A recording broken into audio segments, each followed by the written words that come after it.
Você, Silvio Rodrigues. Estamos aqui com o grande Silvio Rodrigues. O famoso Silvinho. Silvinho. Silvinho. Conta um pouco pra gente da sua área específica que você trabalha, um pouco sobre você. Bom, eu comecei no ramo de comércio exterior em 94 como office boy numa comissária.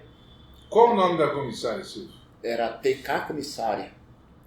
E aí eu era office boy, eu acho que eu fiquei poucos meses nessa função. Um dia lá, um período da tarde que eu me recordo que São Paulo estava um dia chuvoso e eu acho que o pessoal do escritório foi todo mundo embora e sobrou lá uns trabalhos para fazer e o meu chefe me deu nesse dia, acho que umas 10, 11 DTAs para... O que é DTA, por favor? Uma declaração de trânsito aduaneiro. E quem fazia DTA nessa época? O despachante ou a transportadora, como é hoje? O despachante fazia, no nosso caso a gente fazia no escritório e mandava para a transportadora que é vinculada ao escritório. E aí o pessoal nesse dia foi todo mundo embora, sobrou essas DTAs que estavam para ser emitidas, que não é do formato de hoje, tinha que ou datilografar ou mandar para uma impressora matricial para imprimir, montar formulário. E aí eu não sabia nem o que era uma DTA. Então, aproveitando, explica um pouco para o pessoal o que é uma DTA. Uma declaração de trânsito aduaneiro. Para que ela serve? Para transferir uma carga de um certo ponto alfandegário para um outro ponto alfandegário. Só deixa eu fazer um esclarecimento. A DTA é a transferência da mercadoria da zona primária para a zona secundária. Então ela chega em Santos e você remove para um EAD e um Porto Seco. Hoje é permitido entre Porto Seco também. Se você fizer um peticionamento, hoje permite de um Porto Seco para outro Porto Seco.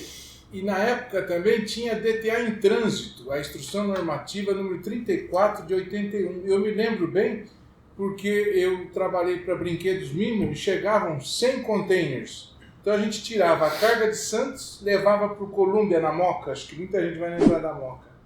E aí chegava o primeiro container, você garantia a taxa de câmbio. Então a DTA é um instrumento que também era prerrogativa só do despachante fazer. E hoje, graças a uma falta, eu diria, de representatividade da classe, as transportadoras estão fazendo. E a gente tem várias fraudes no comércio exterior com DTA. E nós tivemos o trem fantástico, alguns colegas vão lembrar, alguns anos atrás. Mas enfim, Silvio, eu só quis fazer essa observação porque a questão da DTA em trânsito é muito simbólica e mostra a força do comércio exterior como era. E a gente não pode deixar isso sumir, isso desaparecer. E essa lembrança tua é muito boa. Certo. Mais um detalhe, o Silvio é um despachante especializado em carros e ele libera os carros. Sonhos. Sonhos, exatamente. Falou é ele que traz os seus carrões? Não, eu só tenho aqueles tipo, né? Os Hot Wheels, né? Isso, os Hot Wheels. As miniaturas. E ele é diferente. Então é importante você destacar também como você chegou até isso, porque tem despachante e abridor de caixa. Eu costumo dizer, nós somos todos despachantes, mas também abrimos caixa.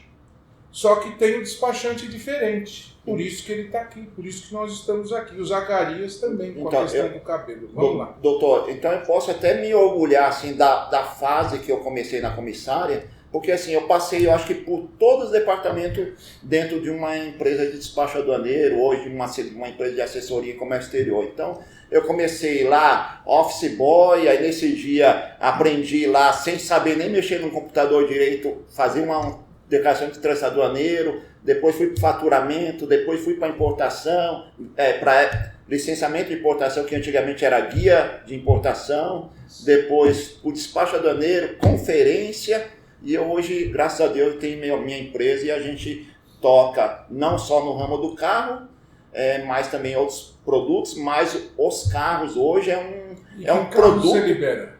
É um produto que a gente gosta de fazer, que a gente entrega. Quando a gente vê um carro sendo entregue para um cliente, a alegria dele, aquilo nos traz alegria também. Você pode citar algum exemplo? Sem falar nome de empresa, sem sigilo? São inúmeros carros, né? Mas de marcas famosas, de valores Alto padrão. alto Só um padrão. minutinho. Dá uma ideia de qual carro ele pode, o que ele já libera. Pra ele não falar. McLaren Senna, Opa, isso SF90. o carro mais caro que você já liberou. Isso você pode falar, não compromete ninguém. Eu acho que uma SF90. O que é SF90? É uma Ferrari. Ah, melhor. Opa. Aqui é do cavalinho? Então, esse carro eu acho que foi um dos mais caros que passou lá pelo escritório, mas houveram inúmeros Qual o carros. valor? Tem muita gente que está nos ouvindo e que Isso. não tem muita noção de que número isso pode chegar. O valor do carro, aproximadamente. 100 mil dólares? Não, 200, né? Aproximadamente aí uns 9 milhões de reais. Nossa, 9 milhões. Eu não sei quantos zeros são, Fábio, mas... Também não. Hoje os automóveis eles têm muitos acessórios, muitos itens de série que são caros, que elevam o valor do carro. Mas isso tudo ele eleva o valor do carro, mais a carga tributária, pode chegar a isso aí, uns 9 milhões, 8 milhões Então o de reais. Abel do Palmeiras é teu cliente. Provavelmente. Não pode falar. Mas Então, Fala um cliente famoso, por favor. Não posso falar. Não pode? Então, Não posso falar. São jogadores Mas de futebol, tem vários. hoje em dia você trabalha mais para pessoa física ou pessoa jurídica? Eu trabalho para Concessionária. pessoa física e pessoas jurídicas. Isso. O que acontece hoje, nesse ramo de automóveis, como eu atendo aqui uma série de clientes aqui em São Paulo, então eu evito, até por questão de ética, de divulgar carros em lista em rede social, entendeu? Por sigilo mesmo, né? Tem cliente que traz um carro comigo que o carro nunca andou em São Paulo, está guardado em uma garagem aí exclusiva. Você traz sonhos, né? Uma coisa importante para todos que estão nos ouvindo, né? E uma pergunta muito comum nessa linha dos automóveis. Existe uma diferença no valor total que vai ser pago pelo desembaraço se eu estou trazendo em nome de pessoa física ou jurídica? Boa. Existe. Existe a diferença tributária na questão do ICMS. Os impostos federais permanecem iguais, tanto para jurídica como para físico. Mas o ICMS influencia. No caso de uma empresa cujo seu ramo é de comércio de veículos, aqui no estado de São Paulo existe uma redução na base de cálculo do ICMS. Se é uma empresa que não é uma empresa de comércio de veículos, mas é uma PJ e traz para o São Paulo, é uma outra carga tributária. E a pessoa física do mesmo jeito. No caso das motocicletas, Tem motocicleta também? No caso das motocicletas, o impacto é muito maior. Hoje a alíquota de uma motocicleta pessoa física no ICMS em São Paulo está em 25%, na pessoa jurídica 12%. E só fazendo um adendo, no nosso último episódio a gente trouxe o Dr. Hamilton, que ele é especialista na questão principalmente do ICMS. E qual hoje o porto que você mais atua? Qual que você mais traz carga? Bom, eu atuo praticamente nos principais portos brasileiros, Pecém, Suape, Rio de Janeiro, Santos, Itapoá, Itajaí. Os automóveis hoje, a grande parte dele ou chega em Vitória, no Espírito Santo, através das trades que bancam a operação. Santos acho que é o maior percentual hoje que eu trago veículos, por questão logística de tempo de viagem, e Itajaí por causa do benefício naquele estado. A guerra fiscal, gente. Que segundo informações, parece que isso vai dar uma mudada com benefícios que podem vir para o estado de São Paulo. O ICMS vai 4%, né? Na verdade, na entrada do benefício lá, eu acho que parte de 1,4% para pagamento até 2,6% e a saída de 4%. Mas Silvio, voltando a falar dos sonhos, conta o caso mais inusitado. O último foi uma McLaren Senna que chegou no EAD, Que triste. que ela veio, geralmente a gente faz uma logística para que capô, parte de bateria venha desconectada, e nesse caso lá fora, eu acho que a pessoa não fez um checklist ideal, ela veio com bateria conectada e chegou descarregada e não tinha como abrir o carro.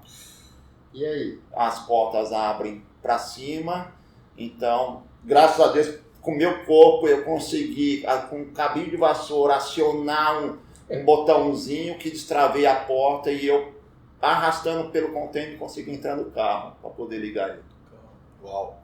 Então foi um espaço de... Quer dizer que eu, que sou gordinho, não posso importar um carro, né? Ok, eu já entendi. Talvez com a bateria ainda não. Ficou difícil agora. Então, e assim, nesse ramo, eu acho assim, no nosso ramo de despachante aduaneiro, nossa categoria, ou despachante aduaneiro em si, ele acaba agregando várias funções, eu acho.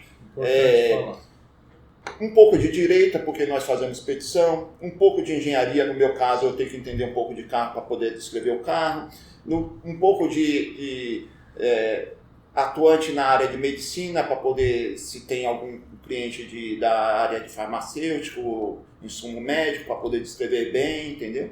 Então, a gente tenta cada dia aprender com a profissão, tentar dar o melhor para o cliente. Eu sou um cara que sai uma instrução normativa, eu não leio em tela, eu imprimo, levo para casa, eu leio nas minhas viagens, ando com... Então aí você é despachante aduaneiro.